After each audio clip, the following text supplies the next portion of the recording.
Welcome to the Airgun Extra Podcast, brought to you in association with Crackshot, the Southwest's premier airgun centre and ranges. I'll put a link to their website in the show description. With me for this podcast, I've got my mate and airgun journalist, Rich Saunders. Evening. And we also have our guest, Peter Jones, who is CEO of the Shooting and Hunting Academy. We're going to be having a chat with Peter mostly about the Airgun Proficiency Course that he runs, but very quickly, we've got a lot to get through this evening, and I'll just quickly summarise what we're going to be covering. And I'm going to have to refer to my notes because I had a late night out on the rats last night, and my brain's pretty scrambled. So we will be talking about and launching the competition to win a 2-day shooting trip with Rich. We've got some kit that we've been testing. We'll take a look at that, and we've also got a discount code to help you save some money if you decide to treat yourself to any of it. We've also got the usual Q&A section brought to you by Anglia Tackle and Gun, and we've got some fantastic questions to tackle for this podcast. We'll kick off by chatting a bit with Peter for the first section of the podcast. Peter, I mentioned the training course, but can you tell us a little bit about your shooting background? Yeah, of course. Well, evening, Matt. Evening, Rich. Nice to meet you both. And thanks for the opportunity to sort of have a chat with you both about this. Yes, my background. So, as with a lot of us, I actually grew up on a farm and started shooting. I think I got an air gun as a young teenager, handed to me by my parents, and really kind of found my own way thereafter. You know, I'd take it out for some sort of pest control and plinking in the garden, and gradually gaining sort of proficiency, and then that just kind of carried on moving on thereafter, really, into field sports generally. And obviously, still an absolute avid shooter to this day. Do you know, Matt, honestly, I was just saying to your colleague before this podcast started, it's a funny thing, isn't it? Because now I'm sort of in my 50s and I'm still just as enthusiastic as I ever was. And if I was going to go and relax, I'd sort of say to my wife, look, I just want to get out with my gun and head out into the fields and the woods and go out on my own and do a bit of shooting. So it's such a privilege, I suppose, to be able to enjoy something that is not just work, but it's my passion as well, and that's, as I say, it's a massive privilege. Yeah, and I think it's fair to say, it's the same for Rich and us. You feel lucky to have happened upon this sport and had the opportunity to get into it, which probably leads us quite nicely actually into the Airgun Proficiency Course, the APC.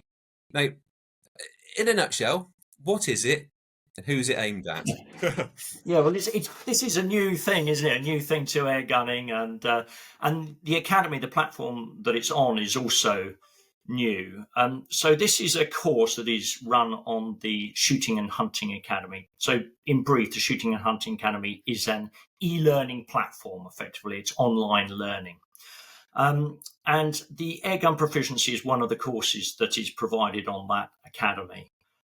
So what is the Airgun Proficiency Course? Well, we call it the APC, the Airgun Proficiency Course. Now, that's a LANTRA accredited course, and that's the important thing to get out there. So anyone out there who is in farming or land management or anything like that will be familiar with LANTRA. It's the UK's largest awarding body for land-based qualifications. So, it's also Ofqual regulated. So it's a great body to have accreditation from. So that's third-party accreditation for the course. And that's a really nice thing to bear in mind.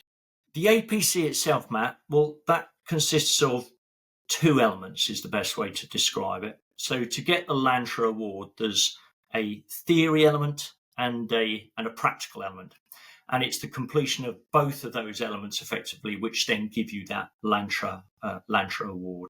Okay, and the thrust of it is obviously to make safe, responsible airgun shooters, and for them to be able to prove that they are safe, responsible airgun shooters, and presumably it is from that the tangible benefits come. we talk about a lot gaining shooting permissions. People say, "Oh, how can I get a permission?" And our automatic reply is, "You should have some shooting insurance to prove to landowners that you take your sport seriously." Now, again, presumably, this is another layer to that. If you can show that you've bothered to do this training, then in a landowner's eyes, you're kind of ahead of the guy who asked who didn't have this qualification. What are the other benefits that shooters are likely to glean from this? Yeah, well, Matt, firstly, I mean, you're smack on the money there. That's exactly what it's about. This is about demonstrating a demonstrable level of competence and knowledge. Really, that's what's setting you apart, because you'll have worked through a theory element, a knowledge element on legislation. You'll have done it on things like the Wildlife and Countryside Act, what the law is, safe handling equipment, all these types of things. And then, of course, the practical element has a marksmanship and a safety element. So at the end of that, you can really go along with your Lantra certificate and say, I have reached a level of competence. And that's a really important thing for people to do, because, as you say, it kind of sets someone who's done that, demonstrates confidence, or it inspires confidence, I think, from landowners. So you're quite right. You know, a landowner who is perhaps approached by someone to shoot on their land has that level of confidence, knowing that they've got a Lantra accredited course behind them. So it appeals to them. I think, you know, the other people that I think it'll appeal to, Matt, is professional operatives, people who want to go out and work as pest controllers. They can go to employers and show that they have achieved a level of competence in what they do.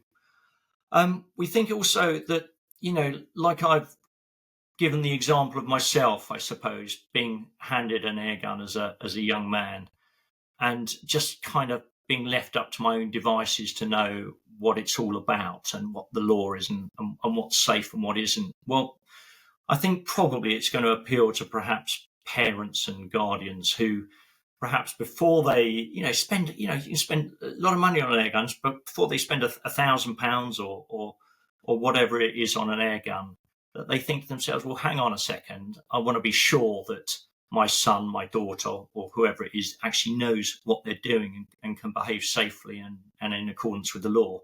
So I think for those sort of parents and guardians who want to make sure that their son or daughter has got some sort of competence, that the course is going to be useful for them. And then I think there's perhaps one other category, Matt, which would be those that are perhaps looking to get a firearm certificate. So for air guns over 12 foot-pounds, people who want to demonstrate to the police that they have taken what they're doing seriously before they put in for that firearms application. So I think that's probably our target audience. Just be clear, Peter, that's not a requirement for getting a firearm certificate. It's just a showing of goodwill, if you like, rather than it being a specified requirement for an FA. So I wouldn't want people to think they're going to your course, they're going to get a firearm certificate, because there's all sorts of other requirements to fulfil for an FAC. Yeah, Rich, it's a good point to make, and you know, I think you've raised an important point there, Rich, because you know what I want to be clear about. This is not about ramming qualifications down people's throats. You know, there's plenty of people out there know exactly what they're doing. They don't need a course to do it. But we have found that unless an industry self-regulates, the chances of regulation being enforced on it are perhaps a little bit greater. So, you know, we're not for mandatory qualifications in airgun training, but we are for skills and competence where people need it. But you're quite right, Rich. It's not a legal requirement that someone has an APC to get a firearms license for an airgun. And how much does this course cost, Peter? It's £125, Rich, and that includes the VAT, and it also includes your Lantra certificate as well. And I know a part of it is e-learning online. In total, how many hours, days does it take? You're probably going to sit down for about 3 or 4 hours, I would guess, if you did it in a single sitting. But the reality is you're probably going to break for a cup of tea. So if you wrote off an afternoon or something along those lines to do the theory, the knowledge-based element, then that's probably about where it is. I should add, though, gents, that there is also the practical element, of course. Now, and that's another thing I'd just like to point out, if I may. So you think, well, I've done my theory online. Now I need my practical, my safety, my marksmanship assessed. And the way we achieve that is we have what we refer to as approved verifiers, which are effectively assessors all around the UK who are able to sign off on people's practical skills. And that means that you're not having to wait for a special assessment day. You're not having to travel to the ends of the earth to find someone. We reckon that you can usually find someone local to you who can then sign off on those practical skills. Just sort of explain what the practical element consists of. Is it, shooting a tin can at 10 yards, or is it? I'm sure it's more involved in that. But what do people actually have to do? Thanks for asking, Rich. It's there's two elements to the practical. One is safety. So we want to see that people are handling the airgun safely, that they show good muzzle awareness, the understanding of the need for a backstop or a backdrop as well, and correct use of the safety catch, these types of things. So that's the safety element. And then the marksmanship element requires 7 shots from 2 different positions, and you need 5 pellets to strike within a 3 centimetre group. Something that, I'm going to be honest with you, I suspect that probably most of your audience were perfectly capable of achieving. This isn't demanding the nth degree of marksmanship. This is really being able to demonstrate that you've got some good safe skills and that you can place a well-aimed shot. And your assessors, do they have their own facility that people go to, or do you have to provide a range and invite the person to come to you? How does that work? Yeah, so Rich, the way that works, so we call them approved verifiers, but effectively they're assessors, you're quite right. And they will need to be able to demonstrate that they've got some experience of assessing candidates. They need to have a significant experience with air guns already, insurance, but importantly, we need somewhere where they can use that. So they need access to a range or a club where they can carry out that assessment. That sounds great. Peter, I don't want to cut you short, but as I said at the outset, we've got a lot to get through in this podcast. Anything that we haven't covered? Well, I think, Matt, it's just, I'll probably just point out, that the modules we're covering legislation, it's going to be relevant for people in England, Wales and in Scotland. I think that's important to point out. Of course, it's air weapon certificates, isn't it, in Scotland, as you both will be aware. And other modules are going to include sort of equipment, safe handling, ballistics, the Wildlife and Countryside Act. It's a great course, and it covers most of the main subjects, we feel. Other elements, well, we are looking for approved verifiers around the country to help with the rollout of this. So if people or anyone in your audience or your viewers think that they've got the necessary skills to be able to assess candidates and play a sort of a role in the rollout of this course, then it's a short registration process via the Shooting and Hunting Academy. So I'd invite anyone that thinks that they can help out, and please do so. That's great. And what I will do, I will put a link to the website in the podcast description. And also, in fact, we talked about cost. We've also got a 10% discount code, which I believe is Airgun Extra 10 with the figure 10. But again, I will put that in the description.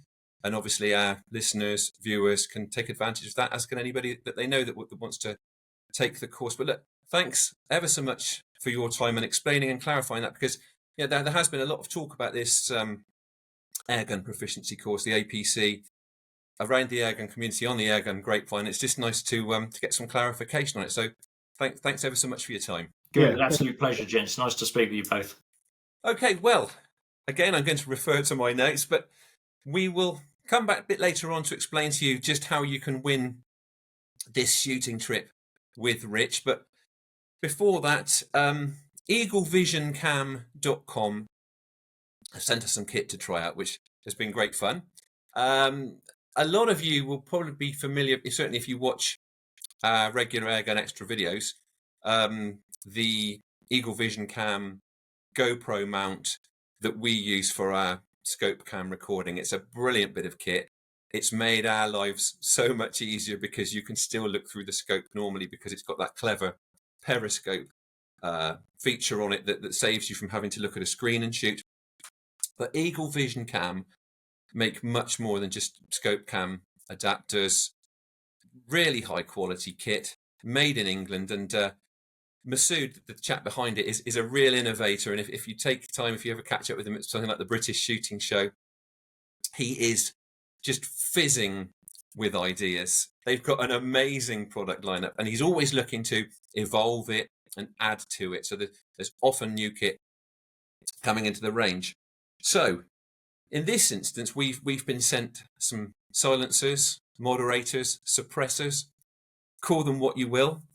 The first one I think we'll look at is I've got the Poseidon. This one is interesting because it is quite an unusual design. It doesn't look like the typical cylinder silencer that most of us are familiar with. It's a new one on us, isn't it, Rich? And I guess that's the Poseidon because when it was on my BRK Ghost, it looks quite a lot like a sort of Neptune Poseidon type spear. So I think this one retails for in the ballpark of £174. And obviously that's a fair investment for an airgun silencer. But as I've said, it's a quality piece of kit, and it is. You get a heck of a lot of accessories with this, and I will try to put up an image showing you the kit. You get a box, you get internal elements to make it caliber specific. So 177, 22, 25, 30, 35.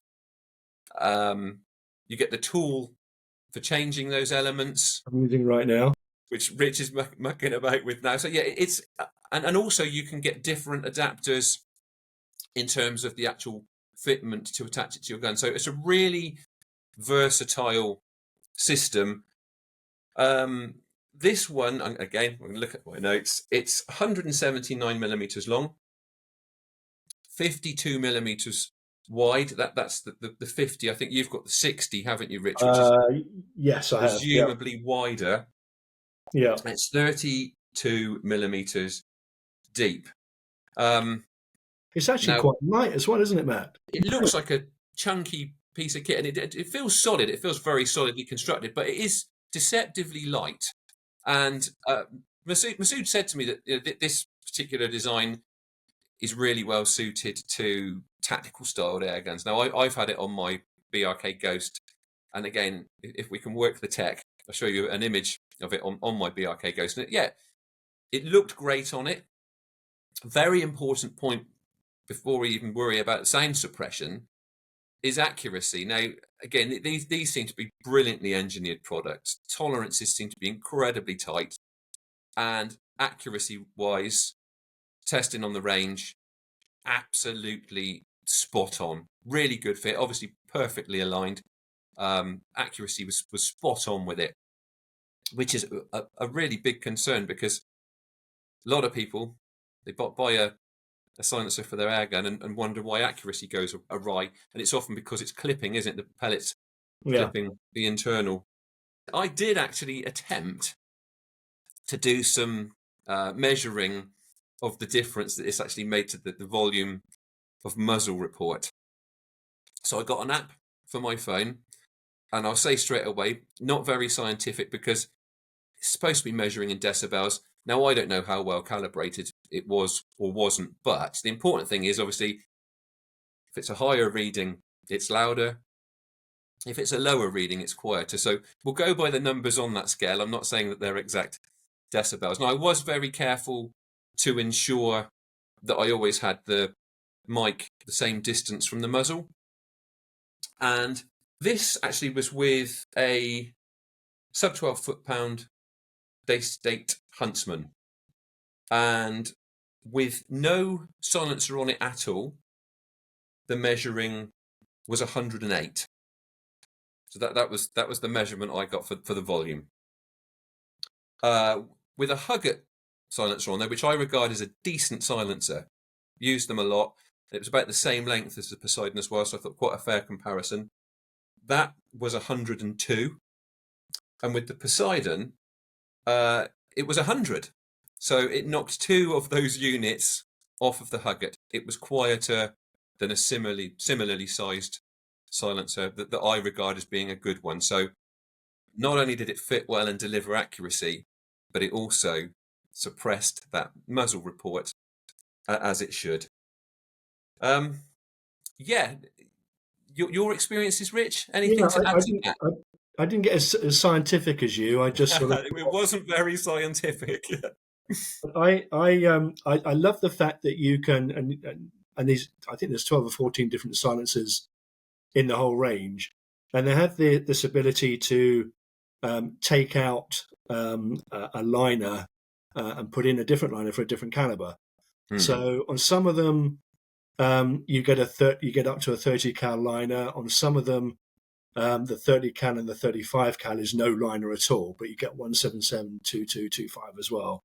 So, if you're, as you say, they're not the cheapest things in the world, but you're getting 4 or 5 silencers in one. So, if you do have quite a few rifles, you can use it across different rifles, different calibers, which I really like. And as you say, beautifully made. And on I've not been out hunting with these yet, but on the range, get noticeably quieter than most other silencers that I use. And also, I'll be honest, when I first got this one out of the box, I thought this is going to weigh like a ton, but it didn't. It didn't upset the balance of the rifle at all. So, and speaking about when you first got it out of the box, I think for both of us, quite a comprehensive kit. There's O-rings in there as well, so there's spares, and it looked quite daunting. It's like, crikey, these a lot of components here, but actually really easy to assemble. Yeah. Even we could do it pretty quickly. Absolutely, yeah. I mean, if I can do it, a shaved chimp can do it. There you go. You can't get better endorsement than that. So for a more conventional, somebody that's got more conventional, traditional taste, we also were sent I'm going to pronounce it Helia. Yeah. Which looks like that. The one I've got is let's have a look. I have got the S45 model. As I've said, it's that traditional cylindrical silencer shape. This one cost in the ballpark of $107.99, including VAT. Again, that's a significant price, but it is a quality piece of kit that should last you years and years. So this particular model is 125 millimeters long, 45 millimeters wide. Yours, I think, it's got slightly different proportion. I think it might be a longer one. Yeah, no, mine's the S34, which I think is it's a slimmer smaller. One. Yeah, right, slimmer. Right, and it's certainly it's priced. I'm going to hold mine closer to the camera to make it look bigger, Rich. Yours is bigger than mine. We've all done that before. Check yours, Benjamin. And these are on sale on the website from about £80 up to about £96. Okay. But this is the one of the inserts that I was talking about. This is the 177 one. You can see it's sort of slimmer at the end. Mm-hmm. And they literally sort of, where am I? Screw into the end here. And then it comes with this tool. And the tool has a couple of little kind of prongs on it that you locate into the holes in the filler of your choice. And then you just tighten it up, obviously. And hey presto, you've changed it to a different caliber. Yeah. And I found this one actually on the range because I thought, it's going to be louder than the Poseidon because it's smaller, there's less volume. But you know what? I didn't have any fancy recording phones, but it didn't sound that much louder at all. And certainly it was comparable, if not better than. And I'm not going to name the other brands of silencers that I use, but most of the other silencers that I used were louder, certainly not significantly quieter. And I was using on the range on a club day and I shared it around a few people, and the general consensus was it was quieter than the ones that they were using on the gun already. Some people felt that it was louder or no different, but the general consensus was, yeah, it does the job. And I tell you what, actually, science aside, probably the best way to gauge whether a silencer works is to listen to it with your ears. Yeah. And if you can do it safely, you want to be a little bit downrange from it. Yeah. Because if you think about it, the things that we're shooting at aren't sat behind the gun. Yeah. They're downrange, and it's worth bearing that in mind. It's worth obviously making sure you do it very safely. But it's shocking how much more effective a silencer is when you're in the quarry's position rather than the shooter's position. And I also tell this to a lot of people who talk to me about silencers for springers, that yes, it will have an impact on muzzle crack, but most of the sound that comes from a springer is the mechanical noise of the spring bouncing up and down. Certainly if it's a sort of an untuned springer. So, that's worth bearing in mind. It won't do anything for that. And obviously you've got your face next to that, so you're going to hear it very close. Absolutely. 25 metres downrange. Yeah. Whisper quiet. Yeah, definitely.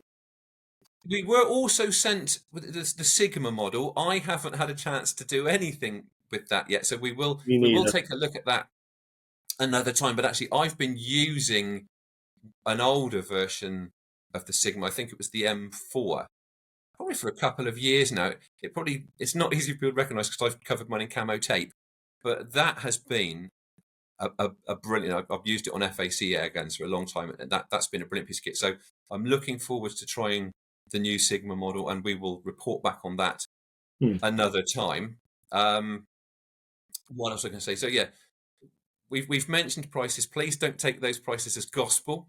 Have a look at the website eaglevisioncam.com. As usual, I'll put a link in the podcast description, and we do also have a discount code, Airgun Extra 15, which will get you a 15% discount on purchases from the website.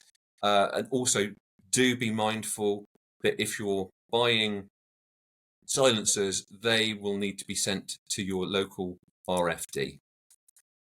Okay, moving onwards. So this is the exciting bit, Rich. So the competition to win a 2-day shooting trip with you. Tell us a little. We've kind of shaped it up a bit now, haven't we? We've got a better idea of how it's going to take shape. Tell us a bit about it and what people can, or what the winner. So this essentially, and it'll be very fluid, to take into account what people want to do. But essentially, day one would be to spend a large part of the day down on my local range at Reading Air Target Shooting Club.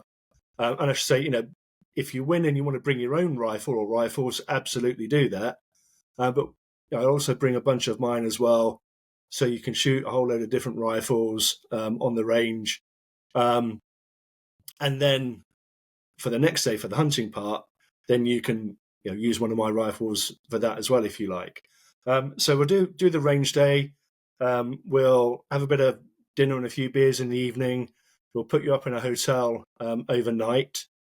And then the next morning, nice and early, we'll meet up. I'll come and collect you. We'll go down to one of my permissions, and we'll spend a day, or most of the day, doing some squirrel control. I've got a couple of permissions that are literally overrun with squirrels at the moment. So I need to get down there. So you'll really be doing me a favour, to be perfectly honest. And I'll even cook you lunch out in the field, as long as you like sausages and beans. And then we'll look to wrap things up later on, sort of in the late afternoon.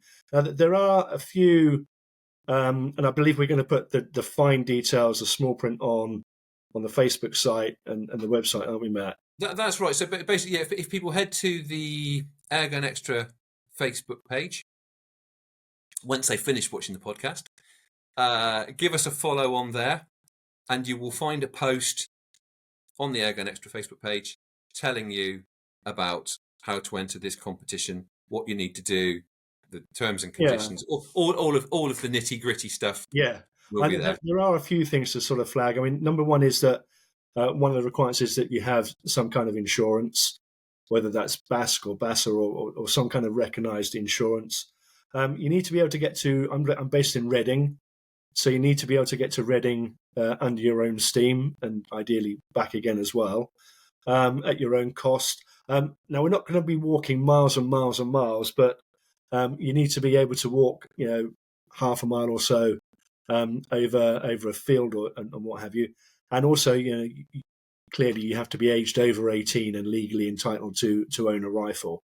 But apart from that, it's just a case of coming along, and we'll spend a couple of days talking nonsense about air rifles until we're blue in the face, and shooting them until everything's run out of air, us and the guns. Great, and I think that's one of the really exciting things about it. Also, is it's not just about shooting targets or shooting squirrels. It's about that opportunity to have a chat, pick your brains about the kit that you've used, the techniques that you use. Just a proper opportunity to ask you any questions they like. Yeah, it'll be fun. And in terms of the date, and we'll once we've worked out the winner, then we can work out the dates that will suit your calendar. It can be in the week, it can be over a weekend. Probably best for us to work out 2 or 3 dates so that if the weather's not going to be great, then we've got the flexibility to move that to a better day. But that's all sort of details that we'll get to further down the line. So, and as you say, Matt, the fine detail on how to enter, what you need to do to enter, and the nitty gritty is on the Facebook page. So head on over there, and best of luck. Excellent, and I will make sure that is on the Facebook page by the time you're watching this podcast or listening to this podcast. It will be there. Fingers crossed. Yeah. Brilliant, Rich. Well, over to the Q&A section. This part of the podcast brought to you in association with Anglia Tackle and Gun. They stock a huge range of air guns and accessories. Their website is angliatackleandgun.co.uk, and they've also given us a discount code that you can use to save 5%, and that code is just Airgun Extra. Again, I'll put a link in the description, and the discount code will be there too. Rich, do you want to kick us off with the first question? Yeah, and this is a really good one. This one came in via YouTube, I think. So the question is, I'm thinking about buying my first PCP. I've been shooting Springers for a while, but I'm a bit confused about the different options for filling with air. An air cylinder, a hand pump, a compressor. What advice can you offer me? What do you use? Are you a bottle man or a compressor man, Matt? Now, almost always a bottle. I've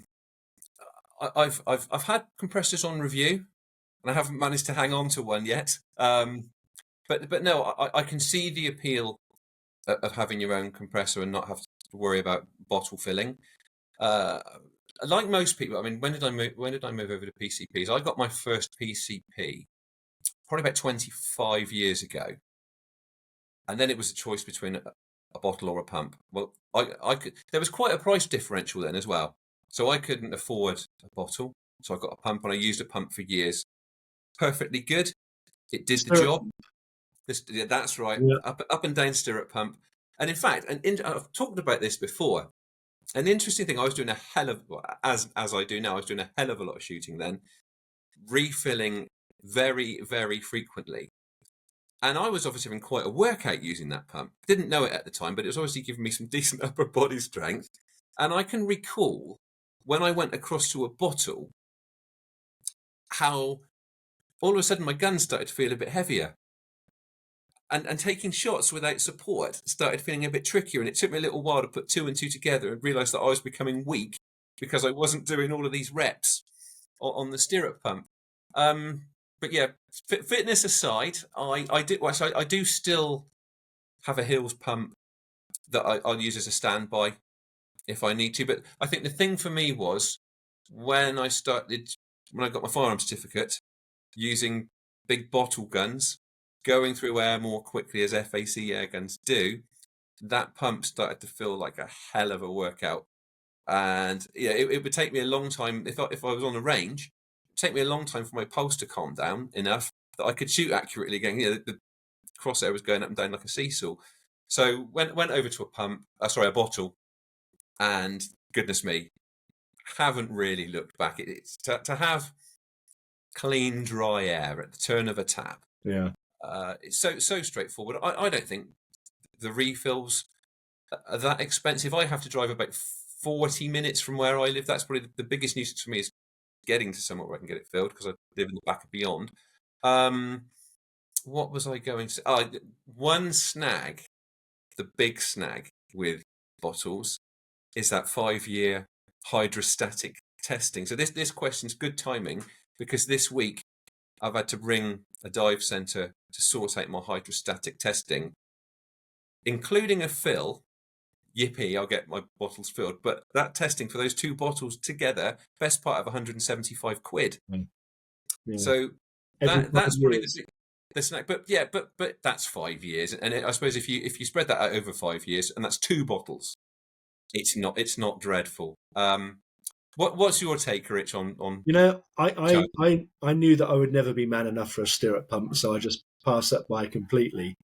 And I started off with a bottle, and as you say, it's very convenient, other than the fact that you've got to take it to basically a dive centre to get it filled up every time you need to.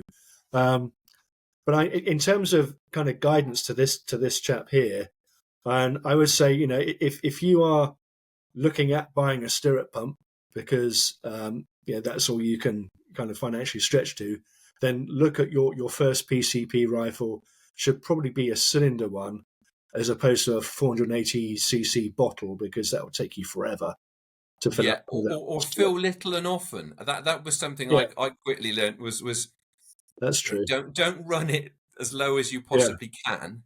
Run it down maybe a third of the way that you normally would, and then top up again, and it's just so much less hassle. I think the other thing is that air rifles nowadays seem to be getting higher and higher fill pressures. It wasn't so long ago before everything was 200 bar, and now there's 250 bar rifles, even 300 bar rifles, and that's all well and good, But if you go to a dive shop and you fill your bottle up to or you get your bottle filled up to 300 bar, it's not long before you are unable to fill to your rifle's optimum fill pressure, especially if it's a 300 bar rifle. You might get 1 or 2 fills, and all of a sudden you're not filling to the optimum. So I made a move to a compressor 2 or 3 years ago, and I've got a Hills compressor, and it did cost a few quid, but it's been super reliable. It fills up a gun in minutes, if even less than that. And I can even top up when I do take one of my dive tanks with me, I can top up a 4-litre bottle from about 200 bar in about 15-20 minutes. So it's useful from that perspective. And I think the other thing, in terms of advice, is that if you join a club, most air rifle clubs have their own air supply there. Right, it might cost you a quid or 2 to fill your rifle up, but you can get your rifle filled up at your gun range at the beginning and the end of your session, so that if you shoot outside of the range, you've filled your gun up with the clubs there for not much money at all. So I would say the gold standard is definitely a compressor, but it's big bucks. A stirrup pump if you're on a budget and you're feeling fit, but kind of get yourself a gun that is going to be easy to fill, or as Matt says, fill a little or often. And then a dive cylinder is a great option if you have the ability to get somewhere local to get it filled up when it needs to be.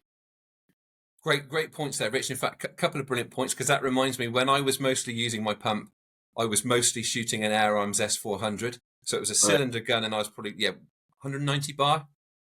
So that and in fact it was an FAC rated BSA Super 10, which then took it to 232 bar, which started to take the shine off of using the pump. And it's a brilliant point that you make about filling up at the club, because if you're sub-12 and you're using a bottle gun, some of these guns now can do a tin of pellets on a fill, so you can end of your range session, fill up the bottle, creep off. You can shoot your way through a tin of pellets before you need to go back again. Down at Reading Air Target Shooting Club, where I'm a member, we charge a quid for a fill. So And that mainly goes towards the maintenance of the equipment rather than getting it topped up again. We pay about £6 or £7 for a 12-litre bottle to be filled up at a dive shop. So that's not expensive. As you say, when you factor in the test every 5 years, that adds a few more quid as well. But, it's the convenience of being able to get your bottle refilled is the thing to consider. So, Matt, I've got a second question here that came into me via email. And it says, I keep seeing people on YouTube and hear others say as well that they shoot pigeons, rabbits, etc., 60, 70 or more meters with a 12-foot-pound rifle. Is that right? And what would you say is the effective range of an air rifle in the UK? Sub-12, I'm guessing. I'm sure those people, you've seen it on YouTube.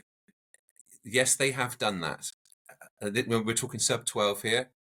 Fair enough. I wouldn't like to think how many shots they are missing, how many animals they are wounding to achieve the shot that you saw. Right, so to get it back to the start, people often ask, what's the maximum range that a sub-12 foot-pound airgun can kill something? Now, I think, talking about small airgun quarry, before there isn't enough power there, the human being steering that gun can't deliver the accuracy, or external factors such as the wind, what have you, are going to hamper accuracy too much. So to me, usually my line is the range that you can consistently put pellets into, let's say, a thumbnail-sized group. That is the maximum range that a sub-12 foot-pound airgun can kill at, because you need to put those pellets in the right place and guarantee that you will, or certainly expect to, every time you take a shot. So it's more about accuracy than power.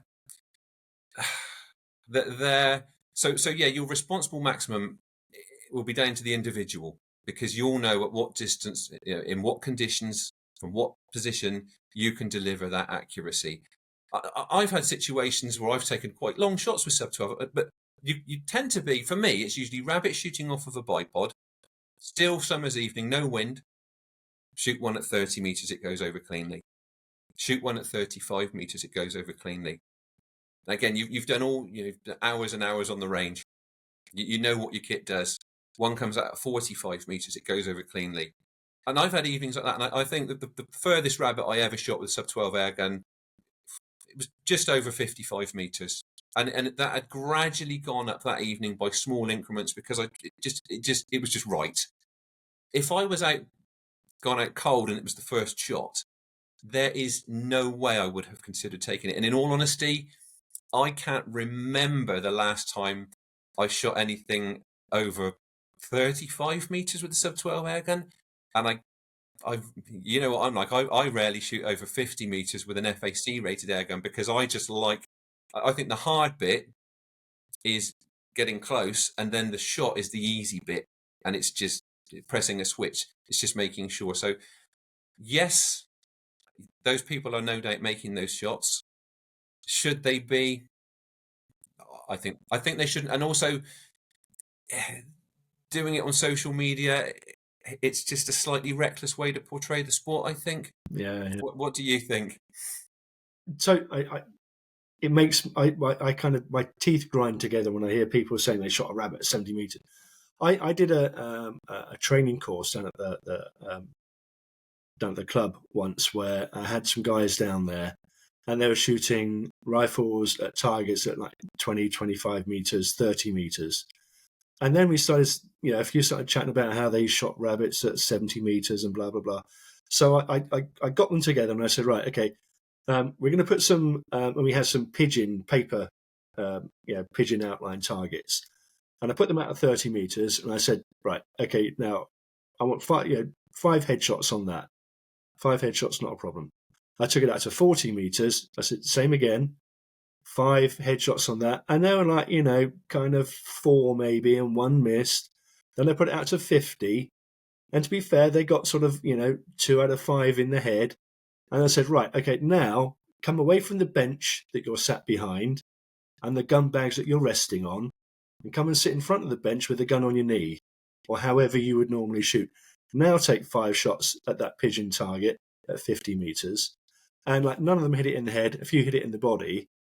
And I said, look, you've just injured 4 pigeons there or 3 pigeons there. You haven't killed any of them. And so it goes down to the point that, if you can put 5 pellets through a 10 pence piece at 50 meters, sitting, standing, on sticks, on a bipod, then good for you, and a sub-12 air rifle will have the power to effect an effective kill at 50 meters, probably a little bit further. But as you say, it's the ability to do that. Now, I certainly can't put 5 pellets through a thumbnail with a gun on my knees or standing up. No way now, and I would never try to do it. And like you, I mean, I've got some powerful FAC rifles, up to close to 100 foot-pounds. And I do shoot rabbits out to 70, 80 meters with them, but I'm doing that from a truck where I've got a beanbag, a bungee corded to the window frame.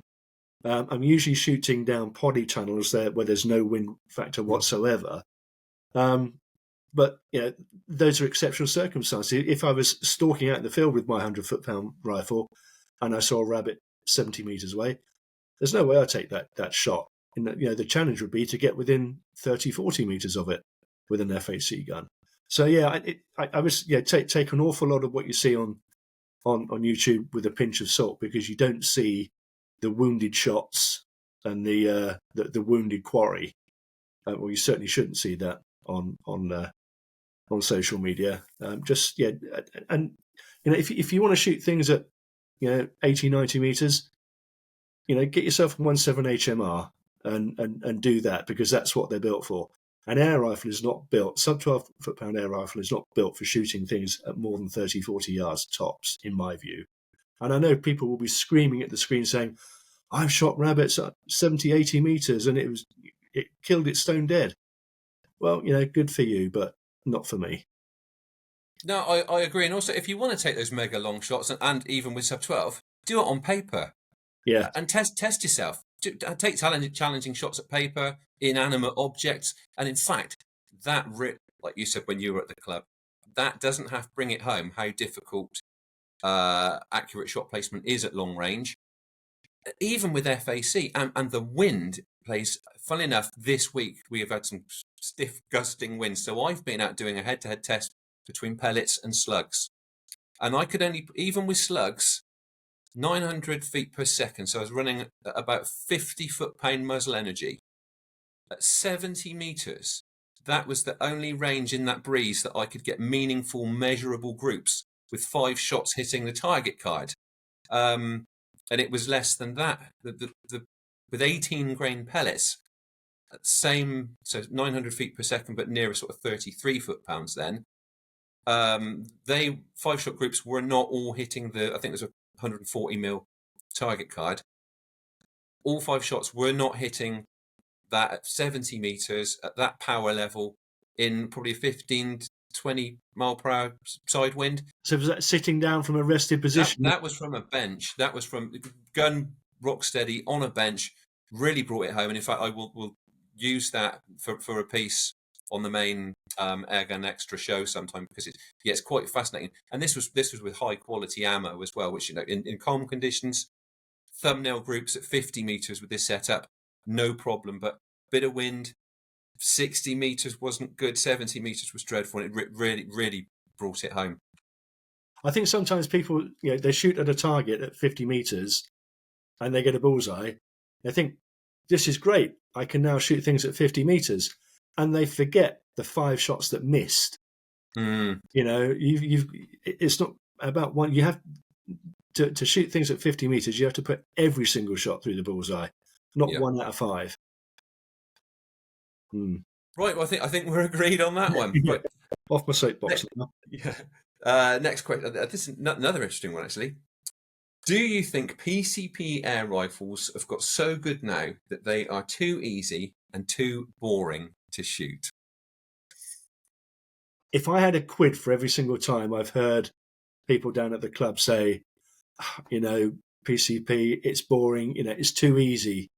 I'm putting shot after shot after shot through the same pellet at 30 meters, like they're sat down and rested and what have you. And funny enough, I've just done a review on some springers for Airgun Extra. And it seems to me, and I have no kind of proof to back this up, but it does seem to me that spring-powered rifles have had something of a renaissance in the last few years. And I think that's partly because a lot of people re-entered the sport during lockdown and they remember what they used to do in the garden as a kid and they got themselves a spring-powered rifle. But I think also it's a lot of people are buying higher-end spring rifles because they, the sort of almost the honeymoon period with PCPs has come to an end for them.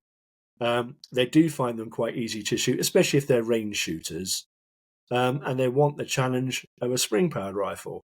So I think there is some validity in the argument. It also comes down to what you want to shoot, why you are shooting. Now, if you're shooting to get tiny little groups on a piece of paper at 30 meters, I can see absolutely the attraction of trying to do that with a spring-powered rifle because they do demand proper technique.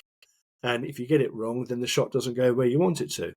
But if, like you and me, most of my shooting is pest control and hunting, I know that I am just significantly more accurate with a PCP rifle. And it being boring to take the shot, isn't really a factor. So I'll use a PCP 99 times out of 100 because I just know I will be more effective and humane with it. But I will admit, when I get on the range on a Saturday in particular, I'll often take a Springer with me because it's nice, and I've got quite a few older Springers, and they definitely are a challenge. I think probably boring because they're too good is probably the wrong way to think about it. That they are extremely efficient at what they do, and therefore less of a challenge than a Springer is the way that I would probably term it. Well, when was the last time you went out hunting with a Springer, Matt? Do you know what? I can't remember the last time I went out hunting with a Springer for that very reason. Because when I am, it's life and death situation, I want that accuracy to be boringly dependable. Because that's giving me like we've just talked about, taking recklessly long shots. That's giving me the most likelihood of the outcome being a clean kill. So I want that. And again, spring guns are more exciting, more fun to shoot. When my children were young, a great example, they were shooting with me the best air guns money could buy as soon as they were old enough to sit at a bench. But those PCPs quickly became boring for them. They thought it was no fun at all. Get them a cheap break barrel Springer. They were lapping it up. It kicked, made a bit more noise.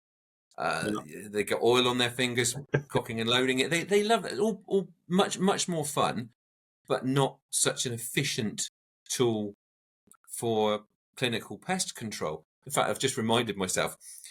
Rich just mentioned the fact that he's done this group test of break barrel spring guns. That's now up on the Airgun Extra website, airgunextra.com. Springers, more fun to shoot, less clinical, but potentially as accurate as a PCP if you put the work in, you work on your technique. The one thing I want to talk about very quickly, though, is to talk about development and has this development made modern PCPs boring and easy to shoot? I think human beings always assume that we're at the pinnacle of development. They'll get better yet. The stuff we're using now will look rough and inaccurate in 10 years' time, probably less. And I think back in the 80s, the Virac HW77, you couldn't imagine a better airgun.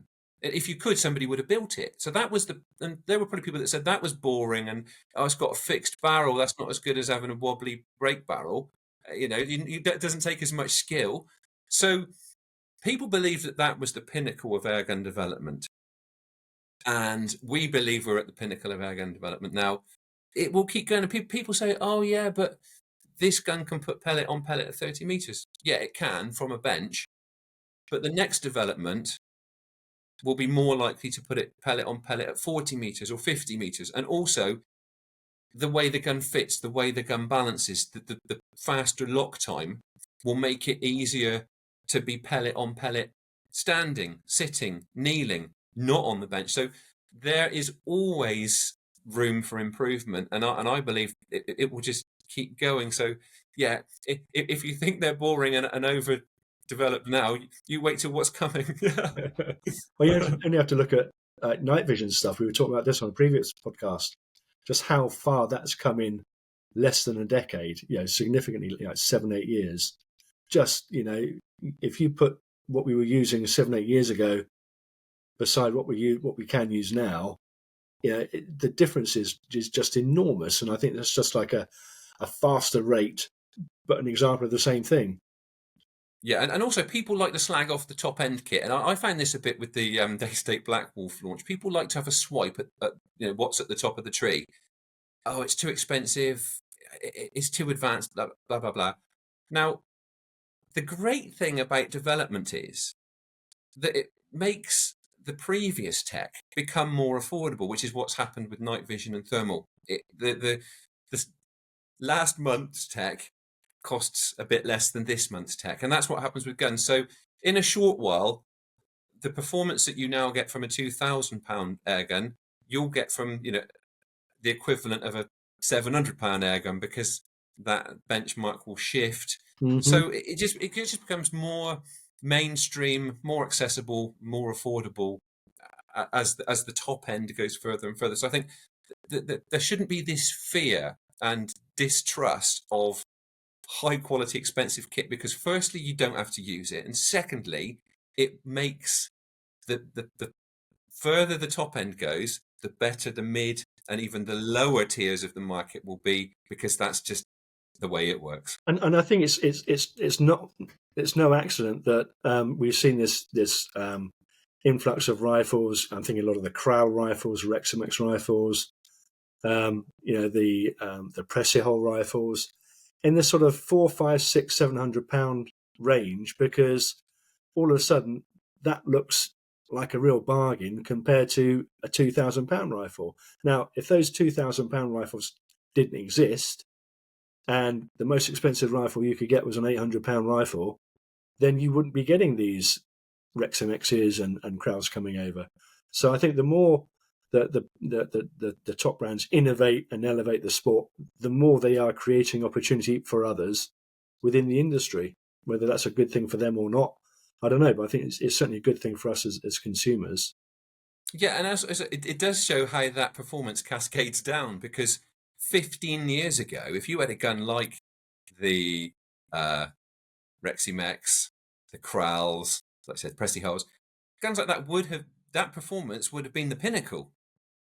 So yeah, it just makes, eventually it ultimately makes the best or a high standard more accessible for everybody. So to get back to answering the question, yeah. I don't think they've gone too far. I don't think it's made them boring and easy to shoot. It's made them capable of very dependable, consistent accuracy. Ultimately, that's a good thing. And if you want more fun, go for a recoiling Springer, because that's more challenging. Yeah. Yeah, no, you're right, because I spent a morning shooting squirrels just recently with the Black Wolf, and I could literally pick the hair on the squirrel's head that I wanted to hit. It was just that mind-numbingly accurate. It really was. Yeah, definitely. Right, last question. Yeah, we're the wrong people to ask for this one. Yeah. How often do you clean the barrel on your air guns? Rich? I clean mine about every 20 years, whether it needs it or not. I can honestly say that the vast majority of my rifles will get cleaned when I get them, when I buy them, if they're new or second hand, and then they will quite possibly never be cleaned again.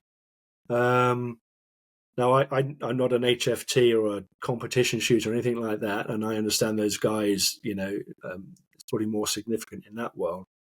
But yeah, I will only really clean the barrel to a rifle if I suddenly notice the accuracy has gone wayward, and then first thing I'll do is clean the barrel, see if that fixes it. But other than that, no, I never clean the barrels. You know, I did have a Daystate Red Wolf, a .25 55 foot-pound FAC rifle, and that needed to be cleaned more often. But I mean, that could be a couple of years in between, to be perfectly honest. So yeah, and then obviously if you do clean it, you've got the problem then of making it dirty again or leading it in to make it accurate again. So if it's not broken, I leave it alone. I suspect you're probably the same, are you, Matt? I'm afraid so. I think that there's a bit of a myth that probably implies too much to newcomers and novices that you need to keep the barrel of an air gun clean. Now, if accuracy on a previously accurate air gun starts to deteriorate slightly or noticeably, probably the first thing I will do is clean the barrel, because that is the likelihood that the barrel has got leaded up or too much lead in it. That for me is incredibly rarely, and on I'd say probably the majority of my air guns, I haven't done it. And you talked about your Red. I've got an FAC rated 2.2 Red Wolf, and this goes to show possibly how it might vary from gun to gun. But generally, the expectation is that FAC guns need their barrels cleaned more often because obviously they're going to get more lead residue. That Daystate Red Wolf is one of my most heavily used guns. Gets thousands and thousands of pellets put through it. I have never cleaned the barrel, and it's still as accurate as it's ever been. So for me, if there's no need to do it unless I think accuracy's going, then it's the first thing I'll try, and that usually is the case. We've talked about this before. I remember the terror of the first time that I cleaned a barrel, because then when I skipped back up to the range thinking this is going to be brilliant because I've got a clean barrel, I was horrified to see that the grouping had gone to pot years and years ago, and I wasn't aware of the need to re-lead the barrel. So I thought I'd wrecked it. I thought I'd either put some solvent or whatever I'd used to clean the barrel. I thought I'd ruined the rifling, and then gradually, as I put a couple more magazines through it, the group started to shrink again.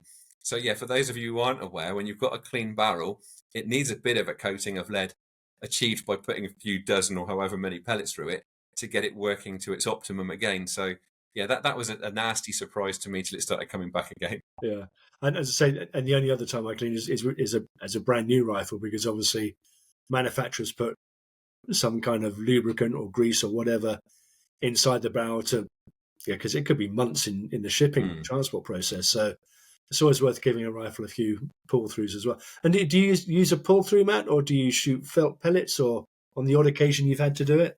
If it's a quick fix, and it will usually suffice, it will be felt pellets.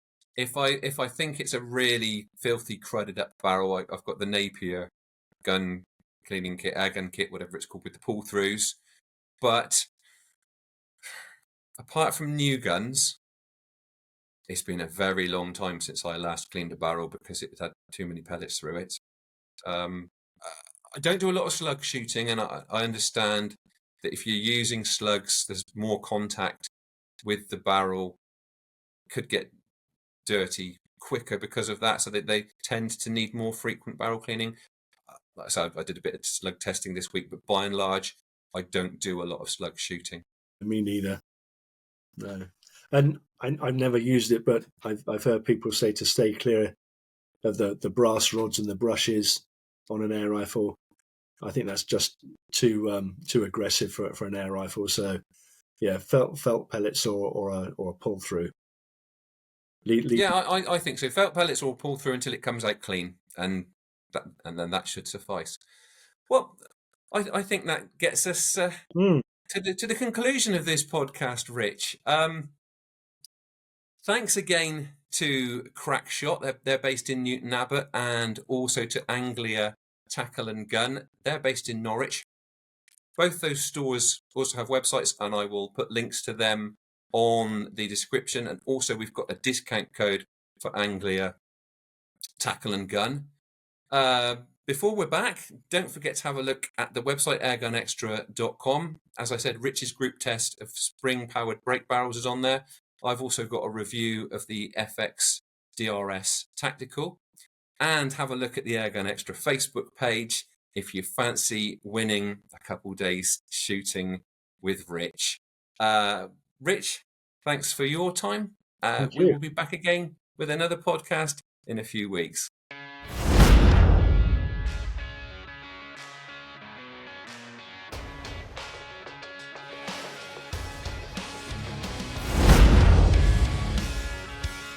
Providing nationally recognised third-party accreditation through Lantra, the Airgun Proficiency Course, APC, sets the standard in UK airgun training. The Great British Shooting Show, held on the 13th to the 15th of February 2026 at the NEC Birmingham. Book tickets online at shootingshow.co.uk.